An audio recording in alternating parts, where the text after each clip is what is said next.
We're reading and we're talking at this moment about the CIA subsidized experiments of a gentleman by the name of Dr. Isbell, I-S-B-E-L-L. Recall now, he was administering LSD under all kinds of strange conditions to inmates, people who were trying to get themselves cured of drug addiction. As a matter of fact, that it basically what amounted almost to an outpatient treatment center in Lexington, Massachusetts. Kentucky. Lexington, Kentucky, rather. These were people that were trying to get off drugs, and so what Dr. Isbell, with his CIA-financed research, was doing was administering large quantities of LSD to them. The irony of that, I don't think, needs to be underscored any further. And then paying them off with heroin and morphine for going through the LSD experience. So, well, just as long as he was fair. Yeah, a real prince, a real. Anyway, we're going to go on. We're going to continue with Acid Dreams, talking about the experiments and well, we'll let it speak for itself. CIA documents describe experiments conducted by Isbell, this of course Dr. Harris Isbell, Lexington, Kentucky, in which certain patients, nearly all black inmates, were given LSD for more than 75 consecutive days. In order to overcome tolerance to the hallucinogen, Isbell administered, quote, double, triple, and quadruple doses. A report dated May 5, 1959, comments on experiments involving psilocybin, a semi-synthetic version of the magic mushroom. Subjects who ingested the drug became extremely anxious, although sometimes there were periods of intense elation marked by, quote, continuous gales of laughter. A few patients felt that, quote, they had become very large or had shrunk to the size of children. Their hands or feet did not seem to be their own and sometimes took on the appearance of animal paws. They reported many fantasies or dreamlike states in which they seemed to be elsewhere. Fantastic experiences, such as trips to the moon or living in gorgeous castles, were occasionally reported, unquote. Isbell concluded, quote, despite these striking subjective experiences, the patients remained oriented in time, place, and person. In most instances, the patients did not lose their insight, but realized that the effects were due to the drug. 2 of the 9 patients, however, did lose insight and felt that their experiences were caused by the experimenters controlling their minds, unquote. In addition to his role as a research scientist, Dr. Isbell served as a go-between for the CIA in its attempts to obtain drug samples from European pharmaceutical concerns, which assumed they were providing medicine to a U.S. public health official. The CIA, in turn, acted as a research coordinator, passing information, tips, and leads to Isbell and its other contract employees so that they could keep abreast of each other's progress. When a new discovery was made, the CIA would often ask another researcher to conduct a follow-up study for confirmation. One scientist whose work was coordinated with Isbell's in such a manner was Dr. Carl Pfeiffer, P-F-E-I-F-F-E-R, a noted pharmacologist from Princeton who tested LSD on inmates at the federal prison in Atlanta and the Bordentown Reformatory in New Jersey. Isbell, Pfeiffer, Cameron, West, and Hoke all were part of a network of doctors and scientists who gathered intelligence for the CIA. Through these scholar informants, the agency stayed on top of the latest developments within the, quote, above-ground LSD scene, which expanded rapidly during the Cold War.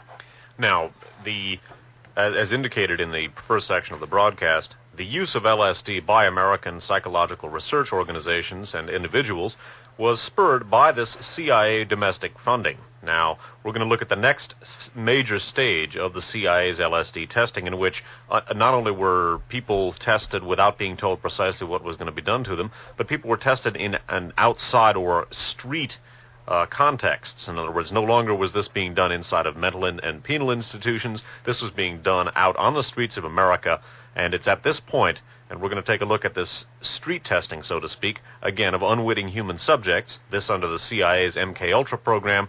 It was in the course of the MKUltra program that eventually the LSD rather, spread to the society as a whole. Continuing with Acid Dreams.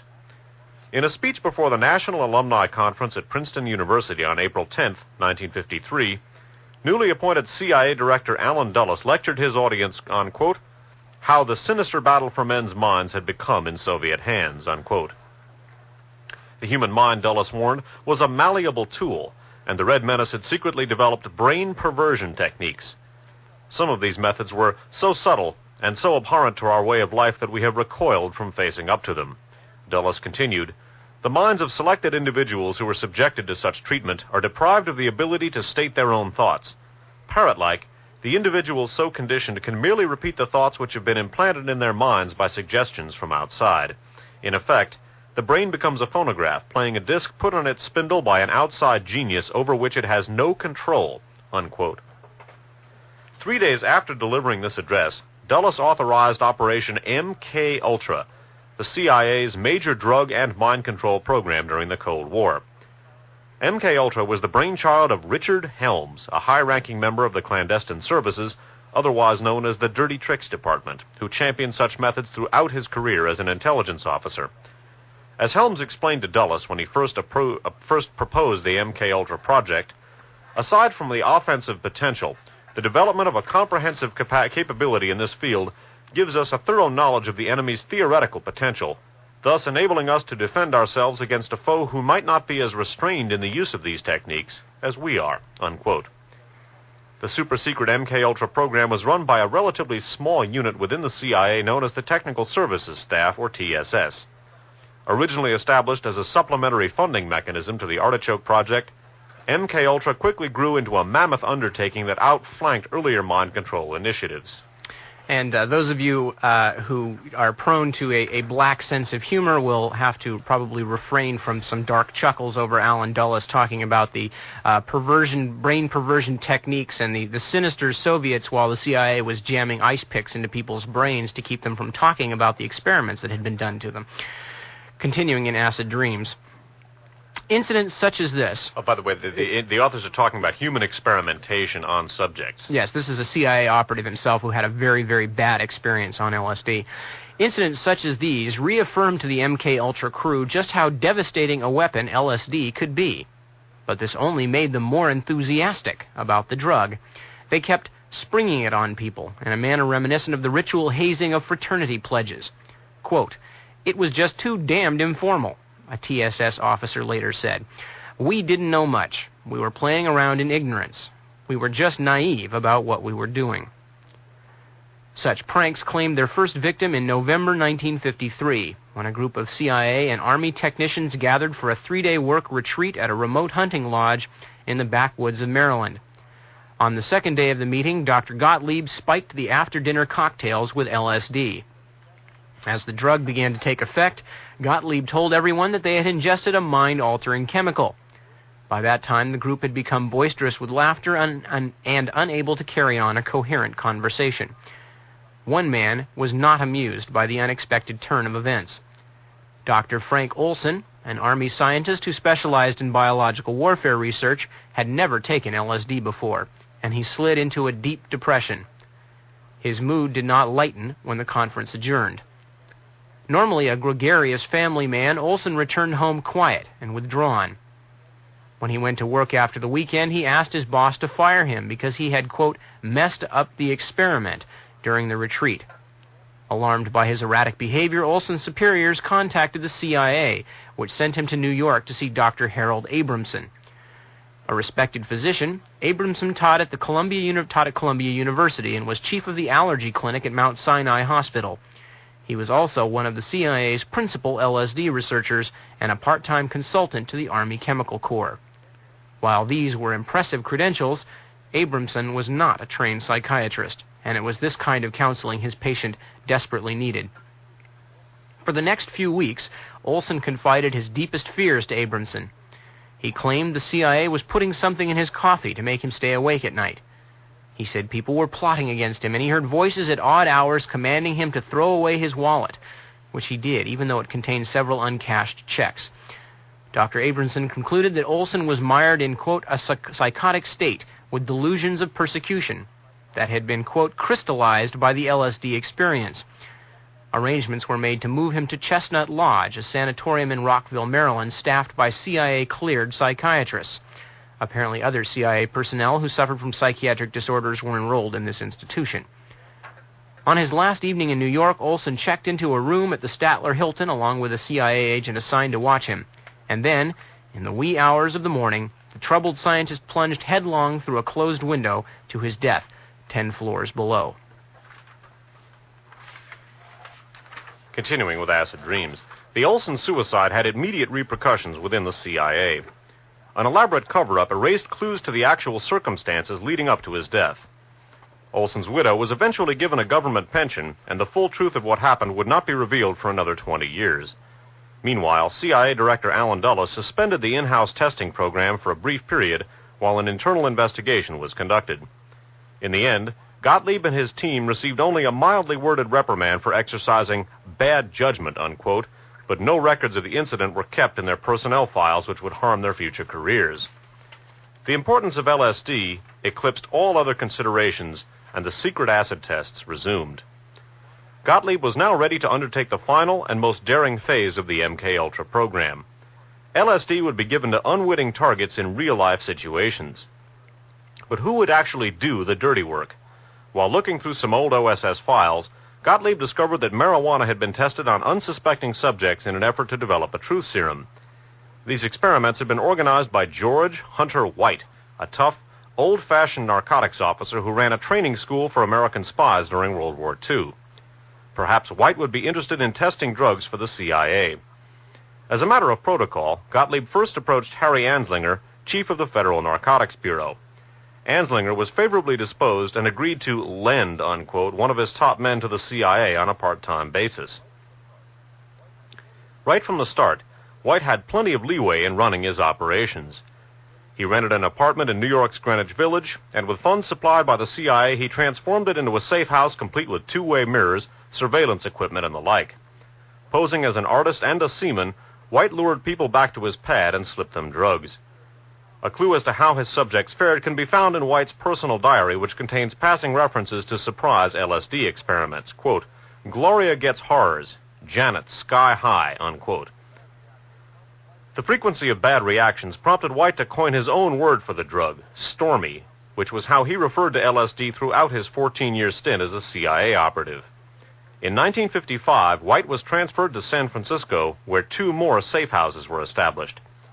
During this period, he initiated Operation Midnight Climax, in which drug-addicted prostitutes were hired to pick men up from local bars and bring them back to a CIA-financed bordello.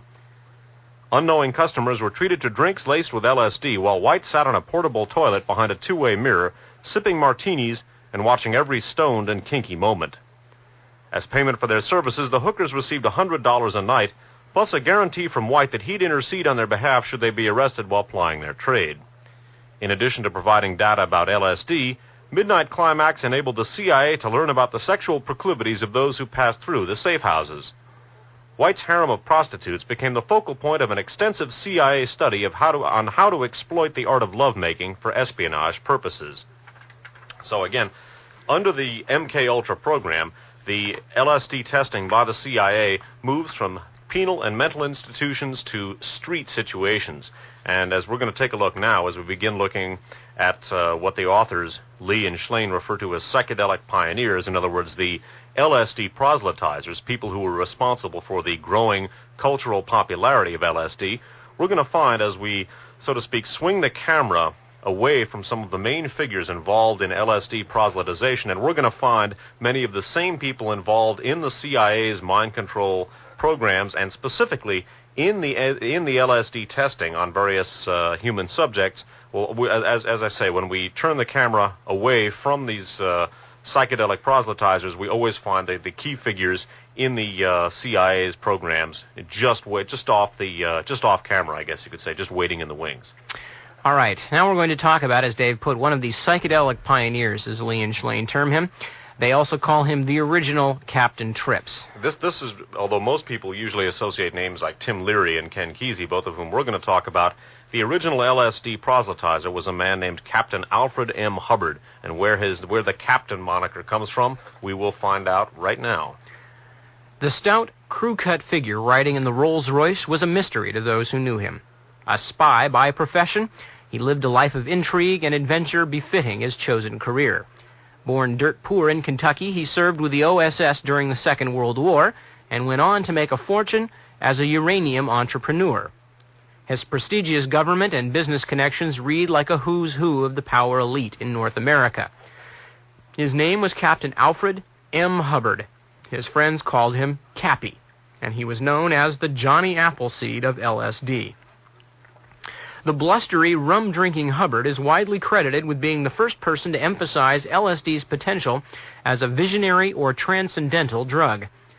His faith in the LSD revelation was such that he made it his life's mission to turn on as many men and women as possible. Quote, "Most people are walking in their sleep," he said. "Turn them around, start them in the opposite direction, and they wouldn't even know the difference." But there was a quick way to remedy that. Give them a good dose of LSD and, quote, "let them see themselves for what they are." That Hubbard, of all people, should have emerged as the first genuine LSD apostle is all the more curious in light of his long-standing affiliation with the cloak and dagger trade. Indeed, he was no run-of-the-mill spook. As a high-level OSS officer, the captain directed an extremely sensitive covert operation that involved smuggling weapons and war material to Great Britain prior to the attack on Pearl Harbor. In pitch darkness, he sailed ships without lights up the coast of Vancouver, where they were refitted and used as destroyers by the British Navy. He also flew planes to the border, took them apart, towed the pieces into Canada, and sent them to England. These activities began with the quiet approval of President Roosevelt nearly a year and a half before the U.S. officially entered the war. To get around the neutrality snag, Hubbard became a Canadian citizen in a mock procedure. While based in Vancouver, where he later settled, he personally handled several $1 million filtered by the OSS through the American consulate to finance a multitude of covert operations in Europe. All this, of course, was highly illegal, and President Truman later issued a special pardon with kudos to the captain and his men. Not long after receiving this presidential commendation, Hubbard was introduced to LSD by Dr. Ronald Sandison of Great Britain. During his first acid trip in 1951, he claimed to have witnessed his own conception. Quote, "It was the deepest mystical thing I've ever seen," the captain recounted. "I saw myself as a tiny mite in a big swamp with a spark of intelligence. I saw my mother and father having intercourse. It was all clear." Before we go on to analyze Hubbard's role in becoming the, quote, Johnny Appleseed of LSD, some more information about his background, continuing with acid dreams. After his legendary exploits with the OSS, the captain continued to serve as an undercover operative for various agencies within the U.S. government. He had many contacts with the FBI, for example, and he claimed to be a close friend of J. Edgar Hoover's. "That old bugger was tough, really tough," Hubbard said with admiration, but when he tried to turn on the FBI chief, Hoover stubbornly declined. However, the captain did manage to give the drug, quote, "to some top intelligence men in Washington, always with good results," unquote. During the early 1950s, Hubbard was asked to join the CIA, but he refused. "They lied so much, cheated so much, I don't like 'em," he snarled. "They're lousy deceivers, sons of the devils themselves," unquote.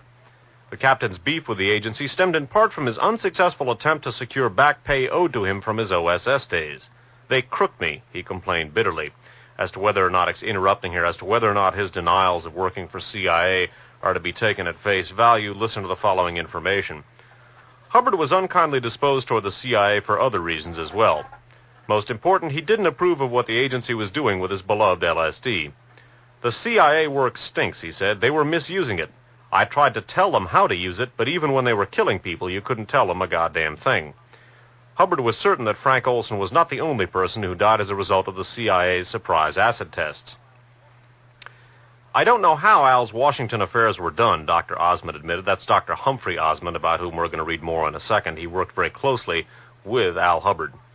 Resuming, I don't know how Al's Washington affairs were done," Dr. Osmond admitted. "He was one of those naturally brilliant wheeler-dealers. Indeed, Hubbard seemed to have a knack for popping up in the most unpredictable places. He worked for the Treasury Department as a young man during the Capone days, busting moonshiners and gangsters who were smuggling liquor into the U.S. from Canada. Apparently, he was able to ingratiate himself with both sides during Prohibition, as he subsequently became Deputy Chief of Security for the Tropicana Hotel in Las Vegas. Those mafia men were always interesting to talk to," Hubbard remarked, "but they never smiled," unquote. The captain also engaged in undercover work for a number of other government agencies, including the Federal Narcotics Bureau and the Food and Drug Administration, at a time when both organizations were assisting the CIA's drug testing programs. During the mid-1960s, he was employed by Teledyne, a major defense subcontractor, as, quote, Director of Human Factors Research, unquote. In this capacity, Hubbard served as advisor and consultant to a combined Navy and NASA project that involved testing the effects of psychochemical agents on a newly designed helicopter avionics system, unquote. Teledyne worked closely with various government organizations, including the CIA, to apply these techniques to additional areas of military interest. While Hubbard was not a CIA operative per se, his particular area of expertise, hallucinogenic drugs, brought him into close contact with elements of the espionage community. The CIA must have known what he was up to, since Sandoz and the FDA kept the agency informed whenever anyone received shipments of LSD. The captain, of course, was one of their best customers, having purchased large amounts of the drug on different occasions. So although as they indicated, it cannot be said that Al Hubbard was a CIA operative per se, he was a veteran, lifelong intelligence agent connected intimately with many different agencies of the U.S. national security establishment, and as we said, he was the Johnny Appleseed of LSD. One of the interesting things about Cappy Hubbard, we're going to be reading a little bit more about him in a moment. One of the interesting things about Hubbard is that here is a man who claimed that LSD changed his entire life, that most people are walking through life in a daze, not understanding what's going on, and the thing that they need to do is to take LSD to change their perspective on things. Yet here's a man who took LSD in 1951 and still managed to work for all sorts of various government agencies involved in all kinds of military research and things of that nature. So as far as the common kind of cliche experience of people turning on to LSD and dropping out, it certainly didn't seem to affect Cappy Hubbard that way. He seemed, as a matter of fact, to continue even stronger, working for the government and for the defense establishment, and working in various things having to do with human factors research, quote unquote. Now we're going to take a look at Hubbard's work with a civilian researcher named Dr. Humphrey Osmond, and civilian perhaps should be taken in quotes because he too had strong connections to the CIA's LSD research, although it cannot be said how aware he was of the source of his funding. But the point is, Al Hubbard and Dr. Humphrey Osmond became two of the pioneers of, quote, LSD therapy, unquote, and they in turn turned on a person who was to become one of the major proselytizers of the so-called psychedelic era, and one of the people whose literary work spurred a great many people to experiment with LSD and other hallucinogens, Aldous Huxley. All right. Hubbard, then 49 years old, eagerly sought out others familiar with hallucinogenic drugs. He contacted Dr. Humphrey Osmond, a young British psychiatrist who was working with LSD and mescaline at Weyburn Hospital in Saskatchewan, Canada. Like most other researchers in the field, Osmond was primarily interested in psychosis and mental illness. In 1952, he shocked the medical world by drawing attention to the structural similarity between the mescaline and adrenaline molecules, implying that schizophrenia might be a form of self-intoxication caused by the body mistakenly producing its own hallucinogenic compounds. Osmond noted that mescaline enabled a normal person to see the world through the eyes of a schizophrenic, and he suggested that the drug be used as a tool for training doctors, nurses, and other hospital personnel to understand their patients from a more intimate perspective. Osmond's research attracted widespread attention within scientific circles. The CIA, ever intent on knowing the latest facts as early as possible, quickly sent informants to find out what was happening at Weyburn Hospital. Unbeknownst to Osmond and his cohorts, throughout the next decade they were contacted on repeated occasions by agency personnel. Indeed, it was impossible for an LSD researcher not to rub shoulders with the espionage establishment, for the CIA was monitoring the entire scene. I'm going to read that again, and then we're going to read a footnote that goes with it. Unbeknownst to Osmond and his cohorts, throughout the next decade they were contacted on repeated occasions by agency personnel. Indeed, it was impossible for an LSD researcher not to rub shoulders with the espionage establishment, for the CIA was monitoring the entire scene. Now, there's a footnote that goes with this, talking a little bit more about some of Osmond's subsequent involvement. Osmond left Canada in 1963 and joined a group of researchers at the Princeton Neuropsychiatric Institute. There he worked closely with Dr. Bernard Aronson, whose studies in hypnosis and altered states of consciousness were funded by the CIA through the Society for the Study of Human Ecology. Osmond and Aronson later co-authored a popular anthology called Psychedelics. Unlike Aronson, who was unaware of the CIA's interest in his work, Dr. Carl Pfeiffer, another Princeton researcher, had close ties with the CIA. As one of Pfeiffer's associates put it, quote, Princeton was crawling with agents. They came courting everyone. It was obvious. They would give us whatever we wanted. We realized we were being recruited, but at that time we were flattered that such a prestigious government agency was interested in us," unquote.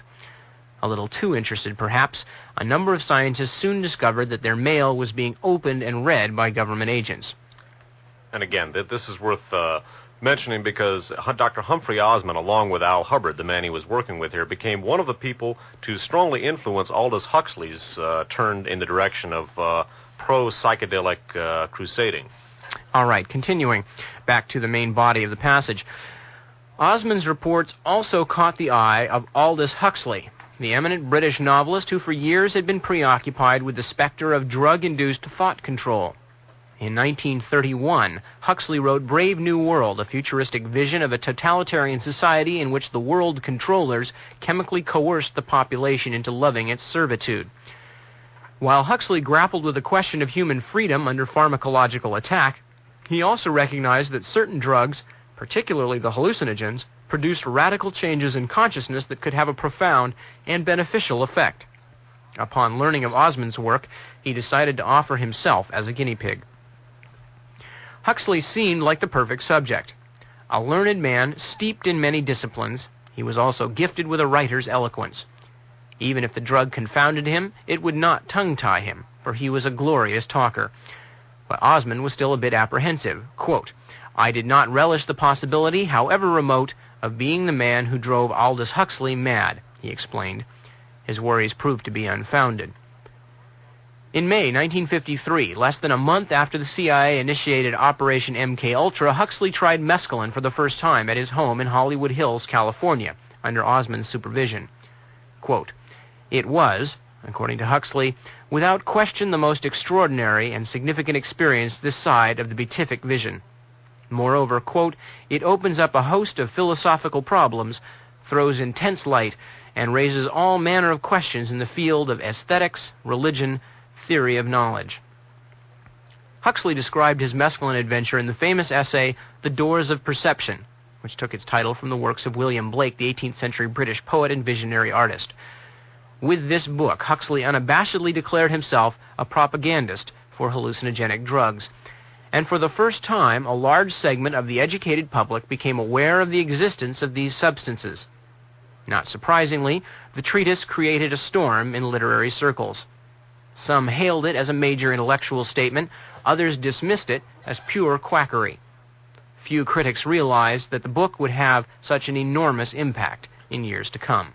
So again, Aldous Huxley, whose book, the aforementioned Doors of Perception, was one of the pivotal motivators, I guess you could say, in terms of inclining people towards recreational hallucinogen use in the 60s. It should be noted that his introduction to psychedelic drugs came via Dr. Humphrey Osmond, who worked with Dr. Bernard Aronson on some of the CIA's LSD projects. And in turn, Humphrey Osmond and Al Hubbard, the people who, quote, turned on, so to speak, Aldous Huxley, are two of the people. Well, basically, Dr. Humphrey Osmond is heavily involved with Al Hubbard, who himself is an intelligence agent. And again, the point we're making here is that as we begin examining the cultural figures who were most responsible for the introduction of LSD into society as a recreational drug, when we move the camera off them, we find the CIA's LSD researchers and other intelligence people waiting in the wings. Of Aldous Huxley, the author of The Doors of Perception, and some of his other intelligence connections, we will examine a couple of interesting footnotes here in Acid Dreams. Of Huxley, the authors Slane and Lee write, "In his letters, Huxley mentioned my friend Dr. J. West, a reference to Jolly West, who conducted LSD studies for the CIA. At one point, while West was engaged in MKUltra research, Huxley suggested that he hypnotize his subjects prior to administering LSD in order to give them, quote, post-hypnotic suggestions aimed at orienting the drug-induced experience in some desired direction," unquote. Needless to say, the CIA was intrigued with this idea. Huxley also lectured on parapsychology at Duke University, where J.B. Rhine, R-H-I-N-E, with whom Huxley communicated, was engaged in ESP studies for the CIA and the Army. Well, Dr. Louis Joylin West, Joylon, was a person who we touched on briefly in the previous description of the CIA's early LSD research. He was the fellow who administered 300,000 micrograms to an elephant to see if he could simulate the rut madness, and then the elephant simply keeled over. Well, Louis Jolyon West, friend of Aldous Huxley, key CIA LSD researcher, is an interesting fellow. In another footnote, Lee and Schlane write, West was head of the Department of Psychiatry at the University of Oklahoma during the 1950s and early 1960s, when he conducted research into LSD, hypnosis, and, quote, the psychobiology of dissociated states, unquote, for the CIA. It was West who administered a massive dose of LSD to an elephant as part of an ill-fated drug experiment. In 1964, he was called upon to examine Jack Ruby, who had murdered Lee Harvey Oswald, the alleged assassin of President Kennedy. After visiting Ruby in his jail cell, West concluded that he had sunk into a, quote, paranoid state manifested by delusions, visual and auditory hallucinations, and suicidal impulses, unquote. Ruby was not faking these symptoms, West asserted, since he had vigorously rejected the doctor's repeated suggestions that he was mentally ill. Quote, the true malingerer usually grasps eagerly at such an explanation, said West. Since Ruby would not admit he was crazy, West concluded he was nuts. Catch-22. Ruby's delusions, unquote, included the belief that an ultra-right-wing conspiracy was behind the death of the president.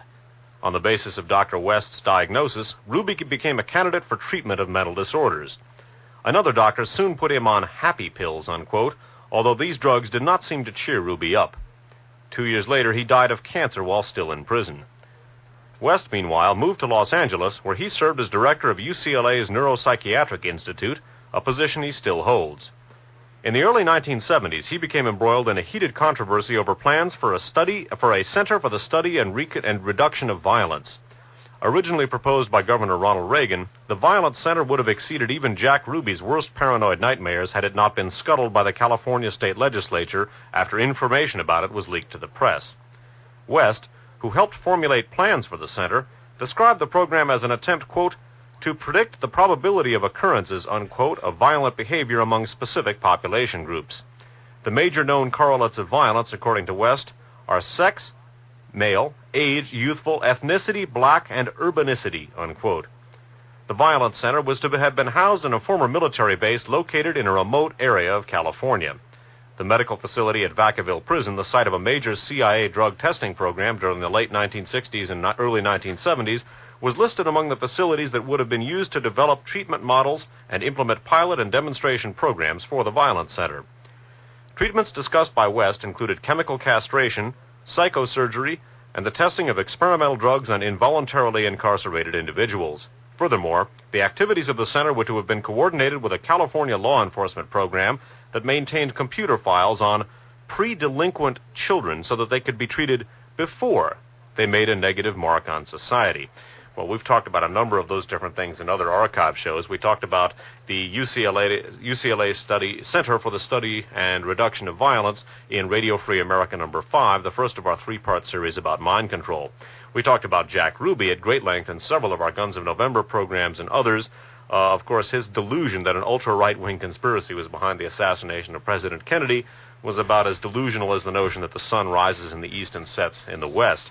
And it should be noted that at one point it was believed axiomatic that the sun revolved around the earth.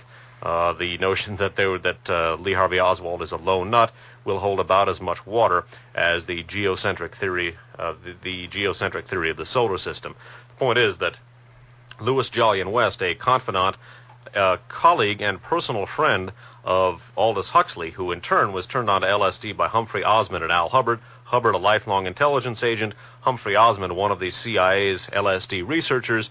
It's worth noting the connections of Aldous Huxley, and this is not to indict the man in terms of an overall human being, but his LSD, his psychedelic proselytization, and his experiences with the drug are, again, inseparable from the intelligence community. Continuing with another section of Acid Dreams, they're talking here about, of course, Allen Ginsberg, the poet, but they're talking specifically about the experience they talk about as a bad trip that Allen Ginsberg had. The trip itself not so significant to it as how it came to be that Allen Ginsberg took the LSD in the first place. This became apparent to poet Allen Ginsberg when he took LSD for the first time at the Mental Research Institute in Palo Alto, California in 1959. Ginsberg was already familiar with psychedelic substances, having experimented with peyote on a number of occasions. As yet, however, there was no underground supply of LSD, and it was virtually impossible for lay folk to procure samples of the drug. Thus, he was pleased when Gregory Bateson, the anthropologist, put him in touch with a team of doctors in Palo Alto. Ginsberg had no way of knowing that one of the researchers associated with the institute, Dr. Charles Savage, had conducted hallucinogenic drug experiments for the U.S. Navy in the early 1950s. And we're going to read the footnote on Gregory Bateson. Formerly a member, remember this is the, quote, anthropologist, formerly a member of the Research and Analysis Branch of the OSS, Bateson was the husband and co-worker of anthropologist Margaret Mead. An exceptional intellect, he was turned on to acid by Dr. Harold Abramson, one of the CIA's chief LSD specialists. And Dr. Harold Abramson, of course, you heard that name already tonight because he was the man who was, quote, treating Frank Olson at the time that Frank Olson jumped out of a 10th floor hotel window. Right. So, again, with regard to Allen Ginsberg, and he was another of the major LSD proselytizers during the 1960s and 70s, again, his introduction to the drug, again, is inseparable from the intelligence community and the CIA's use of LSD on unwitting civilian subjects, and obviously some witting civilian subjects as well. Palo Alto, where Allen Ginsberg was introduced to LSD via people whose introduction came from the CIA, was also the place where Ken Kesey, another famous LSD proselytizer, was introduced to the drug, and he too was introduced to the drug via the U.S. National Security Establishment. Kesey's introduction to LSD is described by the authors as follows. Nearly a decade before, Kesey was introduced to psychedelics as part of a government-funded drug study in Palo Alto. Oh, wait a minute, excuse me, I'm misreading that. Nearly a decade before Kesey was introduced to psychedelics as part of a government-funded drug study in Palo Alto, the CIA embarked upon a major effort to develop LSD into an effective mind control weapon. The CIA's behavior modification programs were geared toward domestic as well as foreign populations. Targets included selected individuals and large groups of people. So again, the VA hospital through which Ken Kesey was introduced to LSD was as a result of a government-funded study, and the Defense Department, as elsewhere described by these authors, was central to that.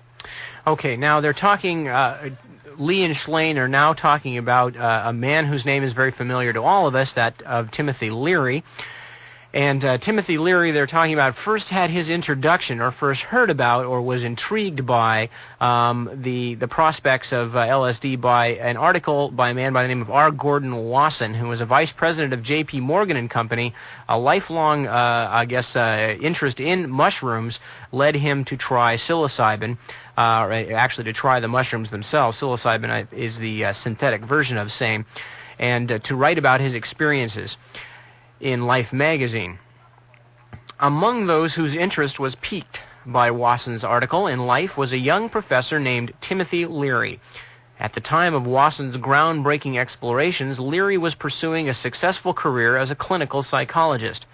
Between 1954 and 1959, he was director of clinical research and psychology at the Kaiser Foundation Hospital in Oakland, California. He published extensively in scientific journals and established himself as a rising star in the field of behavioral psychology. He wrote a widely acclaimed psychology textbook and devised a personality test called the Leary, which was used by the CIA, among other organizations, to test prospective employees. More about Timothy Leary's research at Harvard with initially psilocybin and eventually LSD. Leary returned to Harvard and established a psilocybin research project with the approval of Dr. Harry Murray, chairman of the Department of Social Relations. Dr. Murray, who ran the personality assessment section of the OSS during World War II, took a keen interest in Leary's work. He volunteered for a psilocybin session, becoming one of the first of many faculty and graduate students to sample the mushroom pill under Leary's guidance.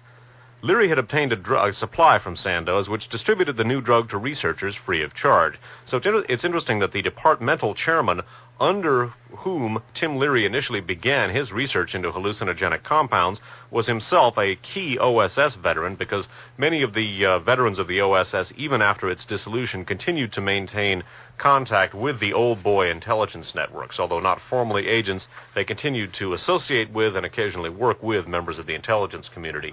Exactly how the exact nature of the relationship between Dr. Harry Murray and Tim Leary is something that I think future research needs to shed light on.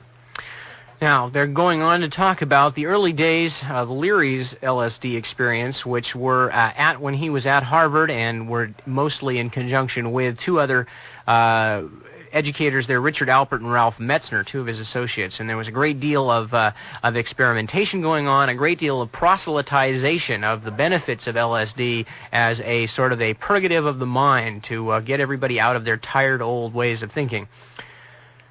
Not everyone was enchanted by the renegade psychedelic scene at Harvard.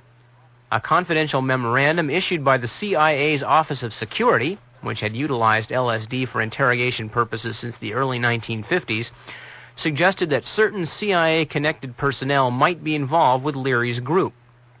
This prospect was disconcerting to security officials who considered hallucinogenic drugs, quote, extremely dangerous. Quote, uncontrolled experimentation has in the past resulted in tragic circumstances, and for this reason every effort is made to control any involvement with these drugs, unquote, a CIA agent reported. The document concluded with a specific directive. Quote, information concerning the use of this type of drug for experimental or personal reasons should be reported immediately. In addition, any information of agency personnel involved with Drs. Alpert or Leary, or with any other group engaged in this type of activity, should also be reported, unquote. It is known that during this period, Leary gave LSD to Mary Pinchot, Pinchot, a painter and a prominent Washington socialite who was married to Cord Meyer, a high-level CIA official. Meyer oversaw the CIA's infiltration of the U.S. National Student Association and the Congress for Cultural Freedom in Europe, which provided financial support to numerous Cold War liberal intellectuals and writers. Leary and Pinchot struck up a cordial friendship during her occasional visits to Cambridge in the early 1960s. She asked him to teach her how to guide an LSD session so she could introduce the drug to her circles in Washington. Quote, I have this friend who's a very important man, she confided to Leary. He's very impressed with what I've told him about my own LSD experience and what other people have told him. He wants to try it himself. Leary was intrigued, but Pinchot wouldn't tell him who she intended to turn on, nor did she inform her LSD mentor of her marriage to a CIA bigwig. Leary explained the basic rules about set and setting, emphasizing the importance of a comfortable, sensuous environment for an LSD trip. From time to time, Pinchot reported back to him. I can't give you all the details, she said, but top people in Washington are turning on. You'd be amazed at the sophistication of some of our leaders. We're getting a little group together. Leary had no way of knowing that Mary Pinchot was one of President Kennedy's girlfriends and that she and JFK smoked pot together in the White House. Pinchot was murdered less than a year after Kennedy was assassinated, and her diary disappeared from her home. When Leary learned of Pinchot's death, he recalled their conversations about LSD. At various times, she had hinted that the CIA was monitoring his activities. Since drug research is of vital importance to American intelligence, Pinchot told him that he'd be allowed to conduct his experiments as long as it didn't get out of hand. But Leary ignored her advice. In the spring of 1962, he published an article in the Journal of Atomic Scientists warning that Russians might try to subvert the United States by dumping a few pounds of LSD into the water supply of major cities. And of course, we've seen that notion was discounted sometime before with the research that was conducted where it was discovered that chlorine neutralized it, although the CIA at least developed another form of LSD that was not chlorine neutralizable, so to speak. The point here is that not only were there reports from the CIA themselves that apparently, quote, CIA-connected personnel might be involved with Leary's group, but as we've noticed, the wife of CIA official Cord Meyer, Mary Pinchot, or Pinchot Meyer, was involved with Tim Leary in terms of LSD experimentation. She also was involved with President Kennedy in terms of romantic dalliance. The point being here that Cord Meyer was a key CIA official. We talked about Cord Meyer, his interrelationship with the Washington Post crowd, and the death and probable assassination of Mary Pinchot in an archive show entitled Gloria in Excelsis, which details the interrelationship between the CIA, the women's movement, and the news media. And it's worth noting that the diary of Mary Pinchot disappeared after her murder. What's not mentioned here, but what is discussed in the archive show, Gloria in Excelsis, is that it was CIA counterintelligence official and Knight of Malta James Angleton who destroyed it. And the possible connection between President Kennedy's assassination and the probable assassination of Mary Meyer. She was shot in such a way as strongly suggests that the robbery to which her killing was ascribed would probably, well, it was not that the case. She was shot once in the body and 2 times in the head. That's not the usual way that a robbery, someone shot during a robbery is eliminated. At any rate, the interrelationship between Leary, Mary Pinchot, Cord Meyer, the CIA, President Kennedy's assassination, and the probable assassination of Mary Meyer, political assassination that is something worth speculating about. All right, and at this point we are going to take another break and give those of you out there taping a chance to turn it over. You are, of course, listening to Radio Free America number 28, and Dave Emory and myself, Nip Tuck, we will return in just a few minutes with more right here on KFJC.